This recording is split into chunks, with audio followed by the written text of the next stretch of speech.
Magandang araw po mga kahubayan. Yan, pagsasaluhan po natin ay nilagang bulalo at litid ng baka. O, di ba? Sineparate ko po yung sabaw para mas masarap. Talagang tag-yelo na po rito. Lakas na naman po ng snow. Tara, samahan po muna niyo akong mag-prepare. Ayan, nakabili po ako ng isang magandang tipak po ng baka na may litid at may taba. Ayan po yung gusto ko po sa nilaga. Lagyan lang po natin ng asin para pag tinanggal po natin yung mga impurities, yung mga umiibabaw na parang bula, mas madali pong tanggalin. Yan! Natanggal ko na po yung mga impurities. Ibig sabihin yung mga umiibabaw na bumubula, malinis na po yan. Malambot na po. Siya nga po pala, nagdagdag po ako ng bulalo kasi may nakita po ako sa freezer. Ito, isang peraso. Ayan o, di ba? At mga litid. Sarap. Tanggalin na po natin. Ako, ayan po, sobrang lambot kung makikita po ninyo. Halos madurog na. Ito po yung masarap. Excuse me, lalo na yung tawa, di ba? At syempre, sa pinagkuluan po, lalagay na po ako ng patatas. Itong style po na ginagawa ko ay nilagang bulalo na may litid ng baka. Saka pwede rin po tawagin itong bulalo eh. Wala nang po restriction eh. Walang batas na naisunulat ko ano dapat. Repolyo po yun. Kung ano dapat ang pagluluto ng bulalo. Maliban na lang kami nakasulat na ng article sa pagluluto ng mga bulalo. Ay sa batas na. Saka magreklamo yung mga aswang. Masyado marurunong sa lahat. Takpan po natin. Palalambutin ko lang po yung patatas. Ayan. Malambot na po yung patatas. I-separate ko po lahat ng gulay kasi yung pong ma-overcook. Parang sabaw. Separate po natin hihigupin, di ba? Yan po yung masarap. Ang nanay ko po madalas po ginagamit po talaga sa nilaga, kamote. Hindi po siya masyadong tagahanga ng patatas. At hindi rin po siya masyadong naglalagay ng mais. Ayaw niya po masyadong matamis na sabaw. Kasi yung kamote nga, nagbibigay ng konting tamis. Saka po yung saging na saba. Pakasarap. Sunod na po natin ay ang repolyo. Natanggal ang bablanch lang po natin yan kasi ibig sabihin ng bablanch babantuan kapag kumulo na at lumambot na nalanta na okay na, ahunin na po agad. Ibig sabihin ng pag-blanch po hindi po talaga dapat tatakpan, mali yung ginawa ko. Hindi ako marunong doon ha. Sobrang defensive. Yan, medyo gagalaw-galawin po natin yung gulay. Yan. Gusto ko lang po malanta ng maayos yung repolyo hanggang sa loob. Hindi na po yung lantan-lanta. Yung parang madudurog. Yung may kulay pa nang natitira. Ayan, ganyan lang po dapat. Ayoko po nang masyadong overcook. Napakasarap po kasi ng gulay. Kapag may konting crunch o lutong.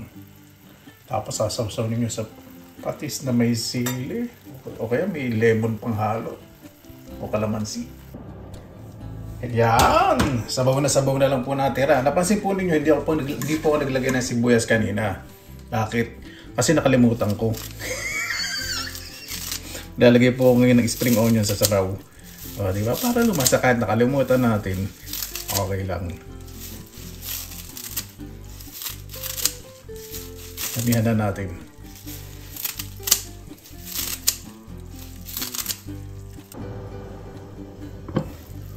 Yan, luto na po ang sabaw. Ano po yung gusto ko? Lutong-luto po yung yung spring onion. Yung po nung medyo hilaw para mas lumasa po sa sabaw. At ayan, ready na po. Nalagay ko na po sa isang lalagyan.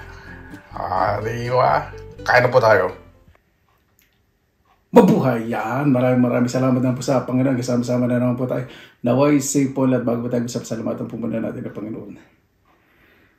Panginoon, maraming salamat sa binigay niyo po sa amin sa araw na ito na may bawat isa po ay ligtas. Ganoon din po ang kanilang mga mahal sa buhay.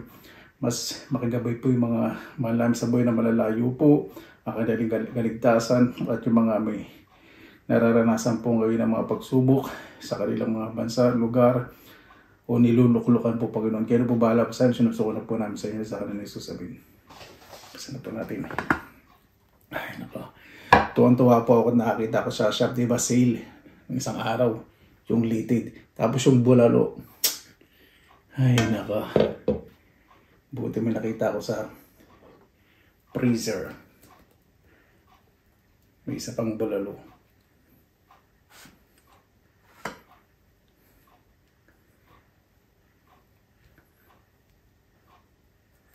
Ano itong basmati na to? Ay, magpakugat ng gutom na gutom na ako eh.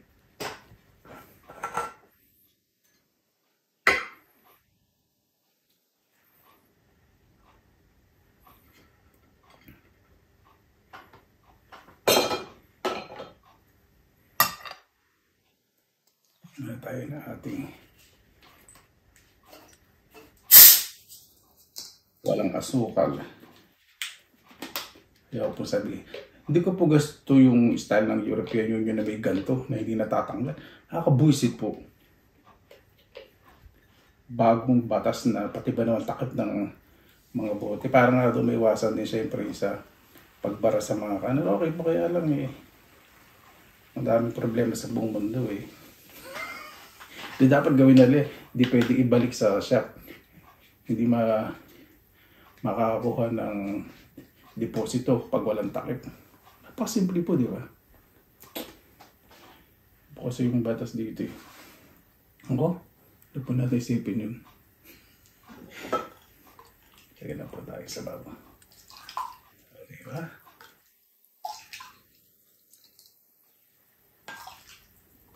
Masarap, maraming spring onion. Malasang malasa ang sabaw. Pagbaka naman po, di ba?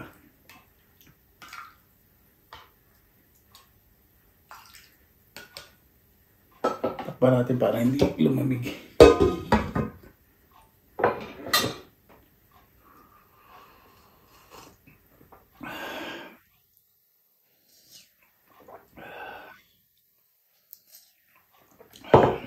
Lagay sa kanin para hindi dry.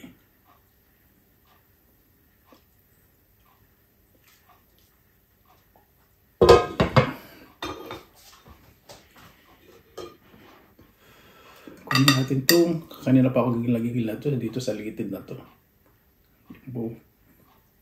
Saka dito sa bulalong may litid. Alam niyo po yung litid po, hindi po yun fat. Sabi po ni Doc E. Sa Iling Galing. Siyempre, yung taba dito, iba yun. Yung litid, ano po daw yun, rich in collagen. Tulad daw po ng alugbati, paa ng manok, marami pa pong binanggit sa Doc.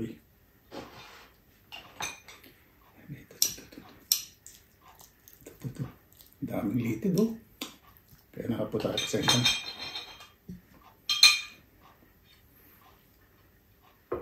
Litid from bulalo.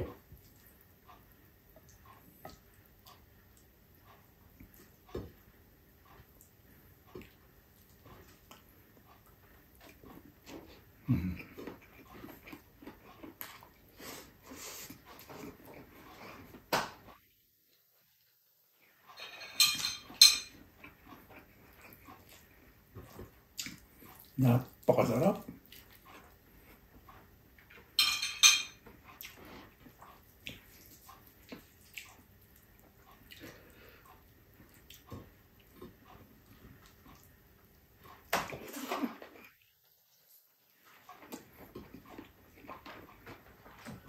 Pag namalambot po talaga, napakasarap yan yun ng baka, no? Excuse me.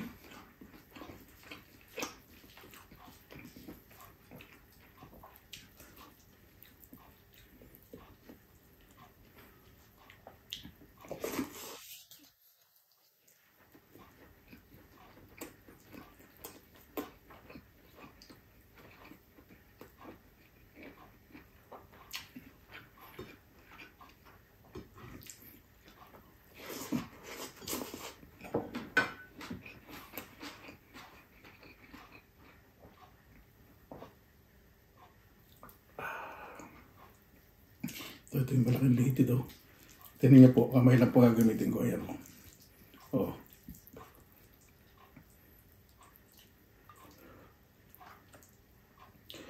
Palambot.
At sabi ni Doktora itong bone marrow sa loob ng buto, itong bulalo, hindi daw po yung fat o fats. Collagen din daw po yan. Si Doc po ng Hiling Galing. Maraming salamat po sa nanood ng aking segment sa Hiling Galing. At maraming salamat siyempre nanood ng Hiling Galing every Saturday. 7:30 a.m. to 8 a.m. ng umaga tuwing Sabado sa GMA Kapuso. Tuwing Sabado po na doon po ako. May segment po tayo na Lakbay Kalusugan. Di ba? Ang pagiging malusog naman po hindi lang naman po sa kinakain. Sa tamang pag-iisip, positibong pag-iisip, tamang pag-isama sa kapwa,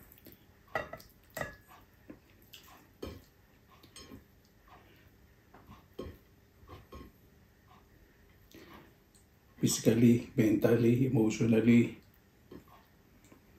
spiritually.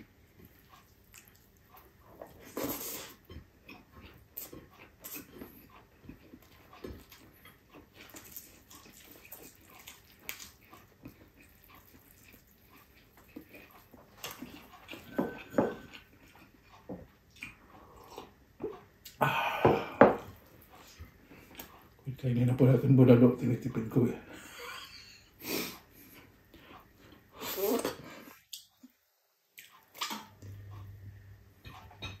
Ito. Haluan natin ang litid. At may laman itong litid.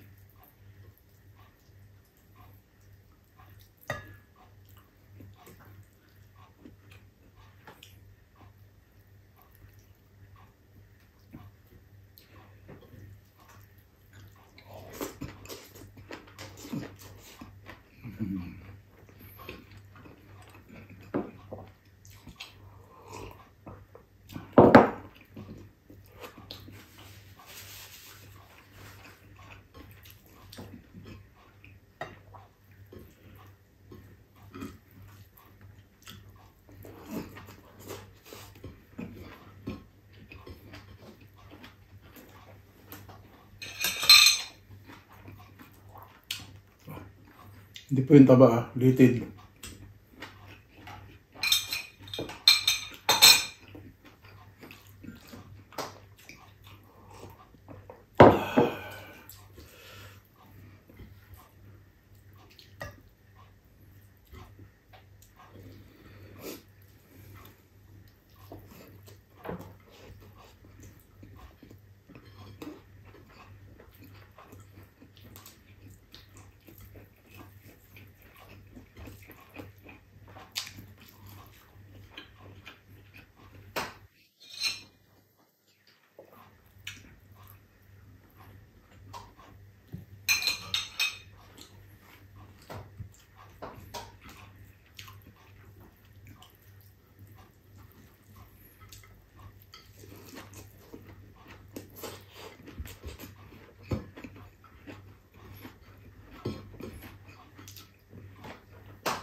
Okay.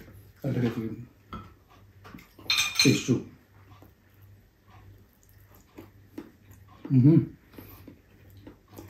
Sarap na pagkakaluto sa patatas. Creamy. Hindi sa malabsa.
Ano, ang hirap yung balik ng takot voices niya eh.